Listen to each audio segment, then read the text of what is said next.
আর জাতীয় দলে খেলছি না, কয়েকদিন আগেই শহীদ আফ্রিদিকে একথা জানিয়েছিলেন তামিম ইকবাল।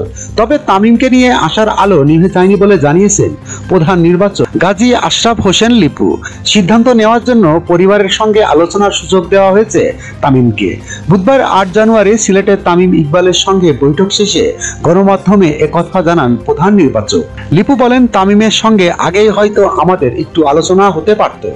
যাই হোক, সামনে আমাদের অনেক বড় ইভেন্ট আছে, আলোচনা হয়েছে, কিন্তু কোনো আলোচনাতেই সঙ্গে সঙ্গে একটা সিদ্ধান্তে উপনীত হওয়া যায় না, কারণ এটা অনেক বড় একটা সিদ্ধান্ত। তার ঘনিষ্ঠজন, পরিবার, বন্ধু বান্ধব, অনেক সময় কিংবা তার প্রিয় কোচ অথবা শুভাকাঙ্ক্ষী, তাদের সঙ্গে আলাপ আলোচনার একটা ব্যাপার থাকে, সেক্ষেত্রে একটু সময় দেওয়ার তো ব্যাপার এসেই যায়। তাই তামিমকে আলোচনার জন্য সময় দেওয়া হয়েছে বলে জানান প্রধান নির্বাচক। তার ভাষ্যে, যেহেতু আমাদের 12 তারিখের মধ্যে দল ঘোষণা করতে হবে, তার আগেই আমাদের দলটা নিতে হবে বোর্ডের কাছে। আমাদের কাছে মনে হয় সময় আছে, সে সময় নিয়ে সিদ্ধান্ত নিই, তাড়াহুড়ার কিছু নেই। কয়েকদিন আগে পাকিস্তানের সাবেক অধিনায়ক শহীদ আফ্রিদির সঙ্গে আড্ডায় জানিয়েছিলেন জাতীয় দলে আর খেলছেন না তিনি। এছাড়াও কিছু সাক্ষাৎকারও তামিম জানিয়েছে জাতীয় দলের আর ফেরার আগ্রহ নেই। এ বিষয়ে বৈঠকে তামিমের সঙ্গে কথা হয়েছে কিনা জানতে চাওয়া হয় লিপুর কাছে। তিনি বলেন, তামিম কি করতে চান সে ব্যাপারে তিনি আগে থেকে ভেবে রেখেছেন।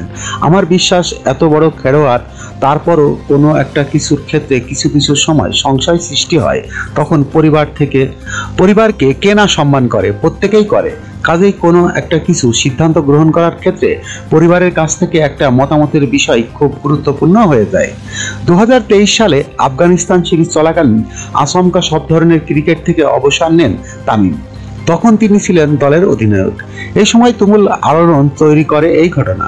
পরদিন ঢাকায় তখনকার প্রধানমন্ত্রী শেখ হাসিনার সঙ্গে দেখা করেন তিনি। বেরিয়ে এসে জানান সিদ্ধান্ত বদলের কথা। এরপর ওয়ানডে বিশ্বকাপের আগে ঘরের মাঠে নিউজিল্যান্ডের বিপক্ষে সিরিজে 2 ম্যাচ খেলেন তিনি। তবে সাকিব আল হাসানের সঙ্গে তার দূরত্বের খবর ঘটনা অন্যদিকে মোড় নিয়ে নেয়।